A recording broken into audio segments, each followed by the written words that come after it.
Jadi perangkah di Indo-Pasifik dengan medan kurusetranya Taiwan? Kita mundur kembali ke tahun 1950-an dalam perang diplomasi antara ROC, Republic of China Chiang Kai-shek, dengan PRC, People Republic of China-nya Mao Zedong. Dalam diplomasi luar negeri, ROC duluan masuk ke PBB. Pihak Barat di awalnya hanya kenal ROC sebagai Tiongkok. Lalu di tahun 1954 terjadi krisis Selat Taiwan pertama, di mana awalnya adalah Chiang Kai-shek menempatkan ribuan tentara di dua pulau Taiwan, yaitu Pulau Kinmen dan Pulau Matsu, yang sangat berdekatan dengan mainland Tiongkok. Dijawab dengan keras oleh Mao Zedong, dua pulau itu dibombardir peluru dan roket. Kemudian terjadi lagi di tahun 1958, krisis kedua Selat Taiwan. Kembali dihajar bom dua pulau tersebut oleh Mao Zedong dari PRC. PRC tujuannya satu, mematahkan rantai Taiwan agar tidak bisa masuk daratan Tiongkok. Di antara ketegangan politik dengan Tiongkok daratan, ekonomi Taiwan di tahun 1960-an hingga tahun 1980-an, ekonomi Taiwan boom, sukses besar. Ekspor tumbuh besar dan inilah era Made in Taiwan mulai menguasai dunia. Di sisi RRC atau PRC, mereka melakukan lobby politik dengan Amerika tentunya, dan Amerika mulai melihat raksasa tidur yang bernama Tiongkok daratan. Dan untuk mudahnya diskusi kita satu katakan, Tiongkok. Oleh Kissinger, Menteri Luar Negeri Amerika yang legendaris, melihat Tiongkok jauh lebih berpotensi ke depannya sebagai mitra Amerika, di mana di tahun 1971 Tiongkok menjadi diterima dunia sebagai the real China dan masuk ke PBB. PBB ambil Tiongkok dan membuang Taiwan. Kemudian Chiang Kai-shek meninggal di tahun 1975 dan musuhnya Mao Zedong meninggal setahun kemudian di tahun 1976. Estafet kepemimpinan dilanjutkan ke Deng Xiaoping yang kemudian membuka pintu investasi barat terutama Amerika ke Tiongkok. Deng juga punya strategi unik yaitu membuka jalur ekonomi dengan Taiwan. Bahkan oleh Deng Xiaoping, mereka boleh saling mengunjungi keluarga dari para pihak yang dulu terpisah. Perdagangan dua wilayah berkembang, tetapi tidak ikatan emosi serta ikatan budaya dua wilayah tersebut. Bahkan semakin buruk hubungannya. Masyarakat Taiwan yang ekonominya jauh lebih baik mulai mengidentifikasikan diri mereka sebagai orang Taiwan, bukan orang Tiongkok lagi. Mereka menjadi Taiwanese, not Chinese. Di tahun 1992, Partai Komunis Tiongkok mulai melakukan program jangka panjang, menyatukan satu Tiongkok yang melahirkan pandangan One China Policy, di mana hasil Kongres Partai Komunis Tiongkok menyatakan akan menyatukan kembali Taiwan ke dalam Tiongkok, reunifikasi dua Tiongkok, semua di bawah kendali Beijing dan Selat Taiwan untuk di bawah kendali Tiongkok. Di sisi Taiwan sekarang, Taiwan adalah negara demokrasi penuh. Ada multipartai di negara Taiwan. Misalnya, ketika di tahun 2000 Taiwan memilih Cheng Shu-ban sebagai presiden Taiwan. Dan dia mulai menyatakan akan mendeklarasi kemerdekaan Taiwan untuk membuat Taiwan menjadi negara sendiri, bukan Tiongkok.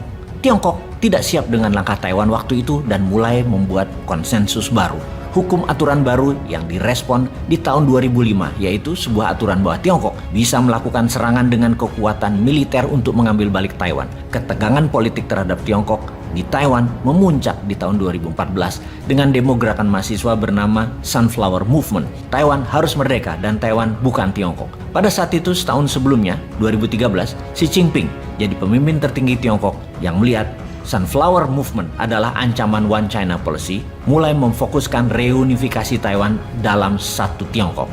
Xi Jinping yang punya romantisme sejarah mulai menggaungkan China Dream, impian Tiongkok untuk menjadikan the greatest country in the world. Salah satunya mengambil Taiwan kembali.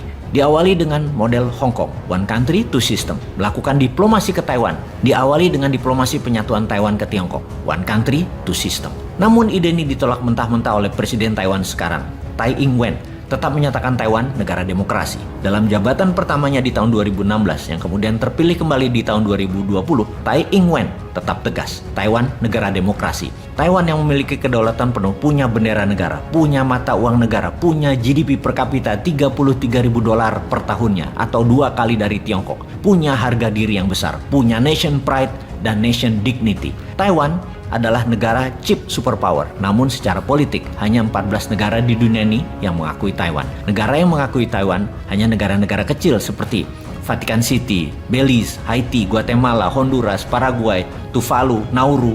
Dunia lain menganggap Thailand sebagai breakaway province atau provinsi Tiongkok terpisah yang akan diunifikasi kembali dengan Tiongkok. Ketika ulang tahun ke-100 PKC Partai Komunis Tiongkok, Xi Jinping dengan tegas mengatakan Taiwan akan bersatu kembali dengan Tiongkok tidak lebih dari 1 Oktober 2049, tepat ulang tahun ke-100 kelahiran negara Tiongkok. Xi Jinping berambisi menyatukan Taiwan adalah prestasi yang tidak bisa dilakukan oleh siapapun pendahulunya. Mao Zedong tidak bisa melakukannya, Deng Xiaoping tidak bisa melakukannya, Hu Jintao juga tidak bisa melakukannya. Hanya Xi Jinping yang bisa melakukannya, yang akan menempatkan dirinya sebagai pemimpin Tiongkok terbesar, tertinggi pencapaiannya. Xi Jinping dalam masa jabatannya harus mengambil Taiwan. Xi Jinping dengan ambisinya bahkan mendaftar perusahaan-perusahaan yang ada di Taiwan sebagai made in China, menjadikan mereka perusahaan Tiongkok labelnya di bursa dan pasar dunia. Jadi apa landasan Xi Jinping dan Tiongkok mengambil Taiwan? Kalau kita dapat simpulkan, pertama adalah romantisme sejarah, kedua adalah konsensus Kongres Partai Komunis Tiongkok tahun 1992. Sementara di sisi Taiwan, hasil survei tahun 2020 mengatakan bahwa 92% penduduk Taiwan menyatakan diri mereka Taiwanese, hanya 8% yang menyatakan diri mereka adalah Chinese. Di survei tahun 1992, 26% masih menyatakan diri mereka Chinese. Tahun 2020 hanya tinggal 8%. Identitas rakyat Taiwan semakin solid dan ini membuat Xi Jinping tidak suka jajak pendapat tersebut. Karena hal ini akan menambah sulit menyatukan kembali Taiwan jika terlambat penyatuan Taiwan ke Tiongkok. Apalagi Taiwan keburu menyatakan kemerdekaannya. Warna nasionalisme rakyat Taiwan semakin menjauh dari Chinese Tiongkok. Data survei terakhir di Taiwan yang ingin merdeka sekarang ada 5,3%. Hanya 1,3% yang mau reunifikasi. Yang 93,4% tetap ingin status quo. Hal inilah yang membuat Xi Jinping tidak perlu buru-buru menyerang Taiwan secara militer, seperti komentar dalam tulisan di jurnal Foreign Policy. Namun Tiongkok tetap menyerang Taiwan dari sisi ekonomi, akan membuat Taiwan inflasi, akan membuat Taiwan resesi, akan membuat Taiwan depresi, yang bisa membuat seluruh dunia inflasi dan takluk dengan maunya Tiongkok. Pokoknya keren strategi pemimpin kelas dunianya ya. Indonesia kapan menyatukan Nusantara dan menguasai maritimnya yang buat Indonesia the greatest lagi.